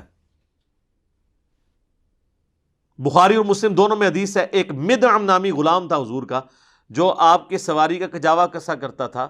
غزوہ خیبر کے موقع پر ایک نامعلوم تیر لگا اور وہ شہید ہو گیا. صحابہ نے کہا یہ تو سیدھا جنتی ہے, حضور کا خدمت گزار ہے, ظاہر ہے جی ہم بھی ہوں تو یہی کہیں. آپ فرمایا تم جنت کی بشارت دے رہے ہو. اس نے مال غنیمت سے ایک چادر چوری کی تھی, اللہ نے مجھے دکھایا وہ آگ کی بنا کے اس پہ ڈال دی گئی ہے. اب باقی اصحاب میں سے اگر کسی نے ایک رسی بھی چھوٹی سی یہ سمجھ کے اٹھائی کہ مال غنیمت میں اس کی کیا ویٹیج ہے اور گھر لے گیا تھا, فوراً گھروں کو بھاگے لا کے حضور کے پاس جمع کروائی کہ بھئی یہ آپ ہوتے تو آپ کہتے جو کچھ بھی ہیں تیرے محبوب کی امت سے ہیں. تو محبوب کے ساتھ جو ڈائریکٹلی اٹیچ بندہ ہے اس کو اس نسبت نے کام نہیں دیا جب اس نے کام غلط کیا, کیونکہ محبوب کے ساتھ تو آپ کی رشتہ داری ہو سکتی ہے, اللہ کا کوئی رشتہ دار نہیں ہے سر. اللہ کے ساتھ کسی کی رشتہ داری نہیں ہے. تو آپ جو مرضی لوگوں کے بارے میں فیصلہ کریں. بال وہ شیخ قرطبی کہتے ہیں کہ جی اس نے نوجوان نے چیخ ماری, اس نے کہا میری ماں کو جہنم کی جانب لے کے جا رہے ہیں فرشتے. تو وہ شیخ کہتے ہیں کہ میں نے دل میں ارادہ کیا کہ میں نے یہ سنا ہے کہ جو 70,000 دفعہ کلمہ پڑھ لے اس کی مغفرت ہو جاتی ہے. تو کہتے ہیں میں نے اس کی تصدیق کرنی تھی کہ یہ جو کہتے ہیں نا آواز آئی, پتہ نہیں یہ آواز ٹھیک آئی ہوئی ہے کہ غلط, قرآن حدیث میں تو کہیں نہیں ہے. تو کہتے ہیں میں نے دل ہی دل میں نا وہ 70,000 دفعہ کلمہ پڑھا ہوا TCS کروا دیا کوریئر سروس کے تھرو, اور دل میں نے نیت کی کہ میں اس کی ماں کو بخشتا ہوں. کہتے ہیں تھوڑی دیر بعد وہ نوجوان مسکرانا شروع ہو گیا کہ وہ 70,000 دفعہ کلمہ اس سے پہنچ گیا ہے, اس کی وجہ سے اس کے لیے جنت کا فیصلہ ہو گیا. اور شیخ فرماتے ہیں مجھے اس واقعے سے 2 چیزوں کی تصدیق ہو گئی. ایک تو یہ تصدیق ہوگی کہ یہ صاحب کشف جو ہے یہ صحیح ہے, واقعی اس نے دیکھا ہے, یعنی وہ جہنم سے جنت کا فیصلہ ہوا ہے. دوسرا مجھے یہ بھی تصدیق ہوگی کہ 70,000 دفعہ کلمہ اگر کسی کو TCS کروا دیا جائے ارجنٹ میل سروس کے تھرو تو اس کی وجہ سے اس کی مغفرت ہو جاتی ہے. یہ ان کا معیار ہے چیزوں کو چیک کرنے کا, کہانیاں بنانے کا, ان میں رنگ بھرنے کا. تو سر جب آپ لوگوں کو یہ چیز بتائیں گے تو لوگ تسبیح پہ لا الہ الا اللہ کلمہ ہی پڑھیں گے نا, پھر قرآن تو نہیں ترجمے سے پڑھیں گے. اتنی ٹینشن لینے کی کیا ضرورت ہے کہ قرآن ترجمے سے پڑھو پھر اس پہ عمل کرو پھر اس کی تبلیغ کرو. اس کی بجائے چپ کر کے 70,000 دفعہ کلمہ پڑھ لو, دیٹس آل. اور آپ پڑھ لو اور سب کی طرف سے ایک دفعہ پڑھ لو, عیاشی کی زندگی گزارو. کس غیر محسوس طریقے سے انہوں نے امت کا جنازہ نکالا ہے.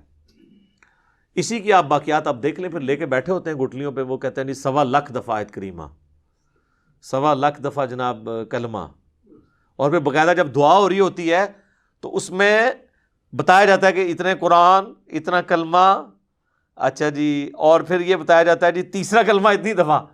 تیسرا کلمہ علیحدہ سے آتا ہے نا, پہلا کلمہ اتنی دفعہ, دروش بھی اتنی دفعہ.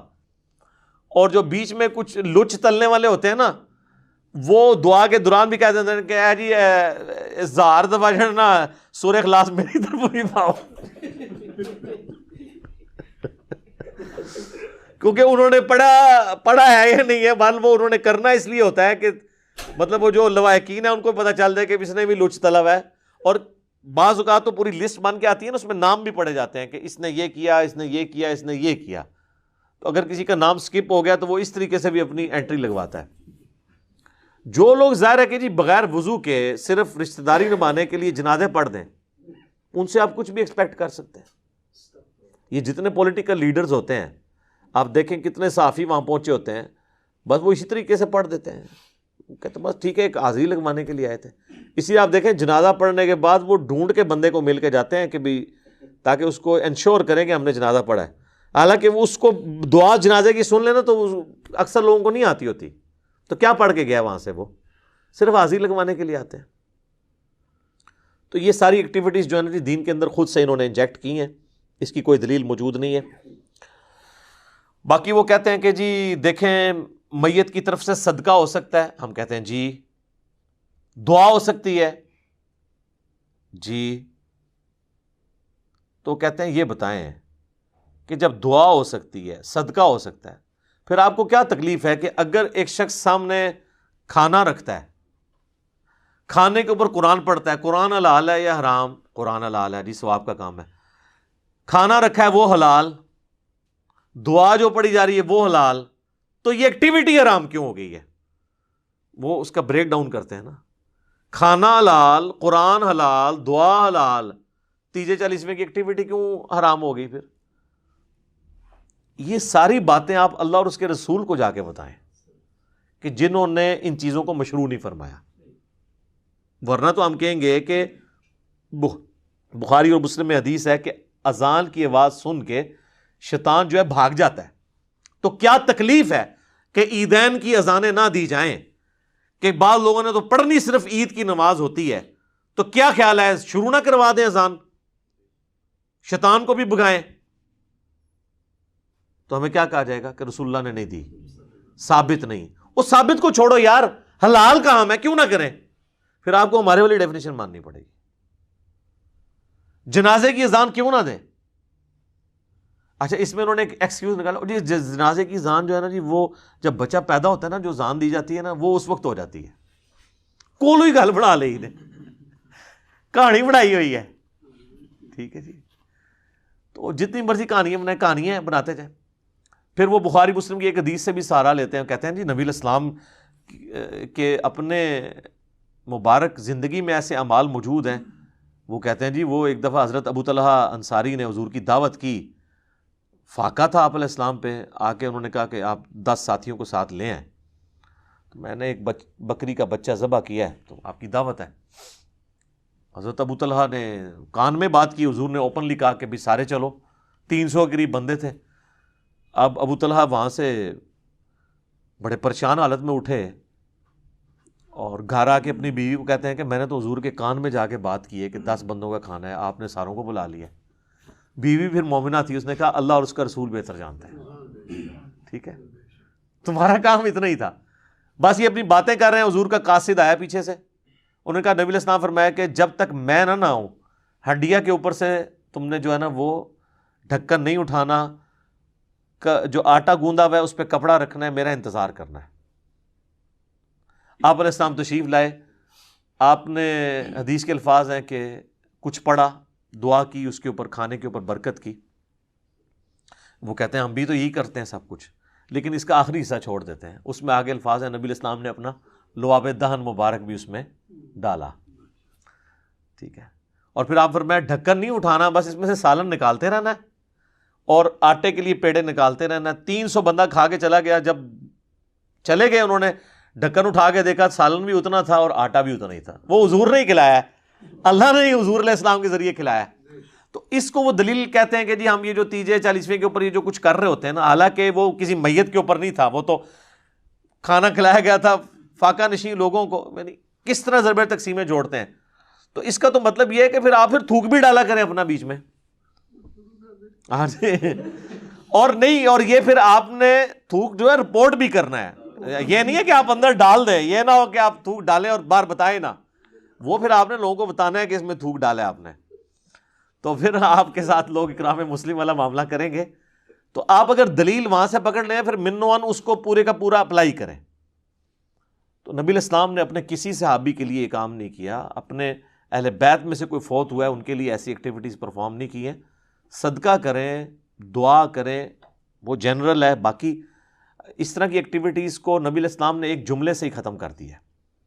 صحیح مسلم میں حدیث ہے 2005، امام باقر علیہ السلام جو امام زین العابدین کے بیٹے ہیں اور مولا حسین کے پوتے ہیں، انہوں نے روایت کیا جابر بن عبداللہ سے اور امام باقر سے ان کا بیٹا امام جعفر روایت کرتے ہیں 2005 نمبر حدیث کے، نبی علیہ السلام جب کبھی بھی خطبہ دیتے تو فرماتے اما بعد فإن خیر الحدیث کتاب اللہ وخیر الہدی ہدی محمد صلی اللہ علیہ وآلہ وسلم وشر الامور محدثاتها وکل محدثۃ بدعہ وکل بدعۃ ضلالہ وکل ضلالۃ فی النار۔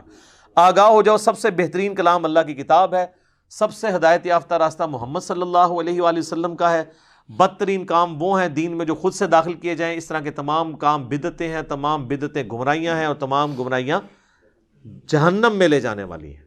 اللہم اجرنا من النار، آمین۔ تو جب آپ نے فرما دیا کہ ہدایت یافتہ راستہ میرا ہے، کل کو کوئی شخص جو ہے مغرب کے 3 کے بجائے 4 فرض پڑھے اور کہ جی میں نے زیادہ ہی پڑھے، اس میں کون سا غلط کام کیا؟ نہیں، نبی علیہ السلام کے بتائے ہوئے میں آپ نے خود سے چیزیں نہیں ایڈ کرنی۔ بخاری اور مسلم دونوں میں حدیث ہے من احدث فی امرنا ھذا، جس نے ہمارے تعلیم کی ہوئی دین میں کوئی چیز داخل کی فہو رد، تو مردود ہے۔ ہاں، دین اصل اپنی جگہ پہ موجود رہے، آپ اس کو فیسیلیٹیٹ کریں تو آپ کو ثواب ملے گا۔ وہ صحیح مسلم میں حدیث ہے جس نے دین میں، اسلام میں اچھا طریقہ جاری کیا، جتنے لوگ عمل کریں گے اس کا ثواب اسے ملے گا، اور جس نے عمل کیا اس کے ثواب میں بھی کمی نہیں ہوگی، اور جس نے جاری کیا تھا اس کو سب کا کمبائنڈ ثواب ملے گا، اور جس نے برا طریقہ جاری کیا تمام کا وبال اس پہ ہوگا، اور وہ جو خود کر رہے ہوں گے ان کے وبال میں بھی کمی نہیں ہوگی۔ اس میں الفاظ ہے سنتن حسنتن، یا حالت رفع میں پڑھیں سنتن حسنتن اور سنتن سیئتن، اچھا طریقہ اور برا طریقہ، اچھی بدعت اور بری بدعت نہیں۔ اور یہ حدیث بھی آدھی بیان کرتے ہیں، یہ پوری حدیث تو یہ ہے، نبی علیہ السلام کے پاس کچھ نیو مسلم آئے، وہ بڑے غریب تھے، آپ کے چہرے مبارک پہ آثار آ گئے پریشانی کے، اور آپ نے نماز پڑھنے کے بعد مسجد میں خطبہ دیا اور لوگوں کو ترغیب دلائی کہ اللہ کی راہ میں خرچ کرو۔ تو ایک صحابی گھر گئے، وہ اپنے گھر کا کافی سارا سامان لپیٹ کے ایک بہت بڑے تھیلے میں ڈال کے، جو صحابہ کہتے ہیں بڑی مشکل سے وہ گھسیٹتا ہوا مسجد میں آ کے سین میں رکھا، اس کو دیکھا دیکھی لوگ باقی بھی لے آئے، اور حضور علیہ السلام کا چہرہ مبارک خوشی سے دمک اٹھا جیسا کہ سونا چمک رہا ہوتا ہے، اور پھر آپ فرمایا جس نے اسلام میں اچھا طریقہ جاری کیا۔ جیسے میں کہتا ہوں امام بخاری امام مسلم نے ایک اچھا طریقہ جاری کیا ہے حدیث کی کتابیں لکھ کے، حدیث کے قرآن کی آیات کے سافٹ ویئر یہ اچھا طریقہ ہے، الیکٹرانک کاؤنٹر ایک اچھا طریقہ ہے، ہوائی جہاز پہ حج کرنا یہ اچھا طریقہ ہے، مسجد میں قالین بچھانا، ایئر کنڈیشن لگانا یہ اچھا طریقہ ہے۔ کوئی یہ تو نہیں کہتا کہ سامنے اس ایئر کنڈیشن کے اور اوپر اس قالین کے اور نیچے اس پنکھے کے منہ طرف خانہ کعبہ شریف، اگر اس زبان سے بھی نیت کرتا ہے تو یہ دین کو سپورٹیو طریقے ہیں۔ اس طریقے سے دین کو سپورٹیو طریقہ یہ ہو سکتا ہے کہ آپ قبرستان اگر دور ہے تو کسی بڑی گاڑی میں رکھ کے میت کو لے جائیں، اچھا طریقہ ہے۔ وہاں پہ اچھا ویل مینجڈ قبرستان ہو، یہ اچھا طریقہ ہے، لیکن وہاں آپ نے جو کچھ پڑھنا ہے وہ وہی پڑھنا ہے جو نبی علیہ السلام نے تعلیم فرمایا، ٹھیک ہے نا۔ اس طریقے سے قبر کھودنے کے لیے لیٹسٹ انسٹرومنٹ کو یوز کرنا وہ ٹھیک ہے، لیکن قبر ہی کھودنی ہے آپ نے، مردے کو آگ نہیں لگانی، وہ سنت نہیں آپ نے بدلنی۔ تو اچھا طریقہ اور چیز ہے، اچھی بدعت اور چیز ہے۔ باقی یہ جو سہارا لیتے ہیں نا صحیح بخاری سے کہ حضرت عمر نے تراویح کی جماعت کے لیے کہا تھا نعم البدعۃ ھذہ، یہ کتنی اچھی بدعت ہے۔ ہم ایک معصومانہ سوال کرتے ہیں کہ حضرت عمر نے جو تراویح کی جماعت شروع کروائی ہے، کیا اس کی اصل دین میں موجود نہیں تھی؟ بخاری مسلم میں الفاظ ہے کہ 3 دن آپ نے خود پڑھی، چوتھے دن آپ نے منع فرمایا کہ مجھے خدشہ ہے تم پہ فرض نہ ہو جائے، تو اس کی اصل تو حضور نے خود کی ہوئی تھی، جاری اس لیے نہیں فرمائی کہ فرض نہ ہو جائے۔ حضرت عمر نے اپنے دور میں یہ چیز سوچی کہ بھائی حضور کو پسند تھی، لیکن وجہ یہ تھی کہ کہیں امت میں فرض نہ ہو جائے، اب تو وہی نازل نہیں ہونی، تو انہوں نے اس کو ابلیگیٹری نہیں کیا، بلکہ وہ مسجد میں آئے تو دیکھا لوگ ٹولیوں میں جماعت کرا رہے ہیں، تو ایک امام کے پیچھے ان کو جمع کیا اور کہا نعم البدعۃ ھذہ۔ یہاں پہ بدعت وہ لغت کے معنوں میں ہے، اصطلاحی بدعت نہیں ہے۔ اور دیکھ لیں انہوں نے ایک مردہ سنت کو اس طریقے سے زندہ کیا، لیکن چونکہ حضور نے اس کو جاری نہیں کیا تھا، امت نے اس کو ایکسیپٹ نہیں کیا۔ آج کسی کی جرت نہیں ہے وہ کہہ دے کہ تراویح جو ہے اس کی جماعت فرض ہے۔ الٹا صحیح بخاری میں موجود ہے کہ حضرت عمر نے خود نہیں پڑھی، آپ نے ادھر ورڈکٹ دی کہ سب سے بہتر مرد کی نماز وہ ہے جو رات کے آخری پہر میں گھر میں اٹھ کے پڑھتا ہے، تو آپ اس جماعت سے بہتر تو گھر والی تراویح کو قرار دے رہے تھے قیام اللیل کو۔ حضرت عمر نے تو اس میں الفاظ نہیں کہ آپ نے خود پڑھی ہو، بلکہ وہ گھر سے وزٹ کیا، واپس چلے گئے. تو دیکھ لیں خلفائے راشدین بھی اگر کسی مردہ سنت کو زندہ کرتے ہیں نا، دین کا حصہ نہیں اسے بنوا سکتے. وہ دین وہ ہے جو آسمانوں سے نازل ہوا ہے. دین اس زمین کی چیز ہی نہیں سر. زمین پہ سپورٹ اس کو ضرور دی جا سکتی ہے، دین بنایا نہیں جا سکتا. حتیٰ کہ وقت کا پیغمبر بھی دین کا موجد نہیں ہوتا، اس کو وحی کے ذریعے بتایا جاتا ہے، یا اگر کہیں پہ وہ اجتہاد کرتا ہے تو وحی کے ذریعے اسے انڈورس کر دیا جاتا ہے. بعد میں تو کوئی شخص جناب یہ دعویٰ ہی نہیں کر سکتا کہ اب میں جو کچھ جاری کر رہا ہوں تو وہ دین کا حصہ بن جائے گا. بہرحال یہ بدعت ایک ڈیفیکلٹ ٹاپک ہے، اس میں اہل حدیث بھی بہت ایکسٹریم پہ چلے گئے ہیں اور اس کی وجہ سے ان کو پھر بھگتنا پڑ رہا ہے. تو میں نے 5 گھنٹے کی گفتگو بدعت کے اوپر ریکارڈ کرائی ہے، اگر کسی کو شوق ہے تو. آج میرا ٹاپک نہیں ہے. مسئلہ نمبر 75A اور 75B دونوں ملا کے 5 گھنٹے کی ڈسکشن ہے بدعت کے اوپر. ایک ایک باریکی نٹی گریٹیز تک میں نے اس کے اندر ڈسکس کی ہیں. تو ظاہر ہے کہ اب ہر نشست اس چیز کی متحمل نہیں ہوتی کہ ہم ڈیٹیل کے ساتھ چیزوں کو اس طرح ایڈریس کریں، لیکن چونکہ چیزیں گندی ہوئی ہوتی ہیں بعض اوقات ایک ٹاپک کے ساتھ دوسرا ٹاپک، اس لیے تھوڑا بہت مجھے اشارہ دینا ضروری ہو جاتا ہے. بہرحال آج کی پوری گفتگو کا لب لباب یہ ہے کہ جو شخص مر جائے، مرنے کے بعد آپ نے اس کے لیے نماز جنازہ پڑھنی ہے، یہ اس کے لیے نفع ہے اصالہ ثواب کی فارم میں. اس کے بعد اس کی قبر پہ جا کے دعا کرنی ہے. اس کے بعد جب کبھی بھی قبرستان جانا ہے آپ نے دعا کرنی ہے. اس کے علاوہ آپ گھر بیٹھے ہوئے بھی نماز پڑھتے ہوئے بھی تشہد میں اس کے لیے دعا کرنی ہے آپ نے. یہ دعا ہے. اور یا پھر دوسرا نفع ہے کہ آپ اس کو صدقہ اور خیرات کر کے اللہ کی راہ میں خرچ کر کے اس تک نفع پہنچا سکتے ہیں. یہ 2 ذریعے ہیں جو آپ کی طرف سے اس تک پہنچ سکتے ہیں. باقی یہ قرآن پڑھ کے بخشنا اور اس طریقے سے پہنچانا، اس کی کوئی اصل موجود نہیں ہے. اولاد جو کچھ نیک اعمال کر رہی ہے، چاہے قرآن پڑھ رہی ہے یا نیک اعمال نماز کی شکل میں کر رہی ہے، حج کی شکل میں، وہ آٹومیٹکلی ماں باپ کو ثواب مل جاتا ہے، اس کے لیے بخشنا ضروری نہیں ہوتا. تو اس حوالے سے میں سمجھتا ہوں کہ اہل حدیث مکتب فکر کا جو موقف ہے اصالہ ثواب کے حوالے سے وہ بہت مضبوط ہے کہ یہ ساری کی ساری ایکٹیویٹیز دین میں جو خود سے داخل کی گئی ہیں اسے کنڈیم کیا جائے. باقی جہاں تک ہمارے بریلوی بھائی ہیں، دیوبندی ہیں، شیعہ ہیں، وہ اس معاملے میں بہت آگے جا چکے ہیں. اب ان کو ریورس گیئر لگوانا بھی آلموسٹ مشکل ہو گیا، کیونکہ آپ جو چیز انہوں نے دین سمجھ کے اڈاپٹ کر لی ہوئی ہے، اب آپ اس کے خلاف بولیں گے تو وہ تو سمجھیں گے کہ آپ دین کے خلاف بول رہے ہیں. اور سب سے پہلے وہ لوگ آپ کے خلاف کھڑے ہوں گے جنہوں نے کبھی نماز بھی نہیں پڑھی ہوگی. وہ اس طرح کی ایکٹیویٹیز کو اس طریقے سے مضبوطی سے دین سمجھ کے اڈاپٹ کیے ہوئے ہوں گے، لڑنے مرنے کے لیے تیار ہو جائیں گے. آپ دیکھتے ہیں کہ کئی جنازوں کے اوپر جھگڑا ہو جاتا ہے کہ جی جنازہ کس سے پڑھوانا ہے. ایون اگر وہ اس کے اوریجنل جو ولی ہیں اپنے بیٹے، اگر وہ کتاب و سنت کے منہج پہ آئے ہوئے ہیں اور وہ جنازہ پڑھا کے تو اجتماعی دعا نہیں کراتے، تو ساتھ کے رشتہ دار جو ہے نا 3-4 بندے لے کے سائڈ پہ ہو کے دعا مانگنے شروع کر دیتے ہیں. کون سی آپ دین کی خدمت کر رہے ہیں؟ انتشار پیدا کرنا چاہتے ہیں. ایک آپ نے چیز دین کے اندر خود سے داخل کی ہے، آپ کو کوئی سمجھاتا ہے تو آپ کہتے ہیں جناب یہ دعا کے منکر ہو گئے. اور ان کو پھر پھکی اسی طریقے سے دیا کریں. ہم جب درود شریف کی بات کرتے ہیں، یار اذان کے بعد درود شریف پڑھو، صحیح مسلم کی حدیث ہے جو اذان کا جواب دے درود شریف پڑھے اور الوسیلہ والی دعا مانگے میری شفاعت اس کے لیے حلال ہو جائے گی. تو آپ ضرور پڑھیں اذان کے بعد، اور سپیکر میں پڑھنا ضروری نہیں ہے. اور جب بجلی گئی ہوتی ہے تو پھر پڑھتا بھی کوئی نہیں، کیونکہ کسی کو سنانے کے لیے پڑھ رہے ہوتے ہیں. تو ہم یہ کہتے ہیں کہ وہ کہتے ہیں نہیں پہلے پڑھ لیا بعد میں پڑھ لیا، کیا فرق ہے؟ کوئی درود شریف کا کوئی ٹائم تو نہیں ہے نا جی. تو سر ٹائم نہیں ہے تو ٹھیک ہے، آپ ٹوائلٹ میں جاتے وقت بھی پڑھا کریں، دعائیں چھوڑ دیں. آپ پھر جو چیز جس وقت بتائی گئی ہے اسی وقت آپ نے پڑھنی ہے نا. بخاری اور مسلم دونوں میں حدیث ہے، ایک صحابی کو نبی علیہ السلام نے دعا سکھائی وضو کے بعد.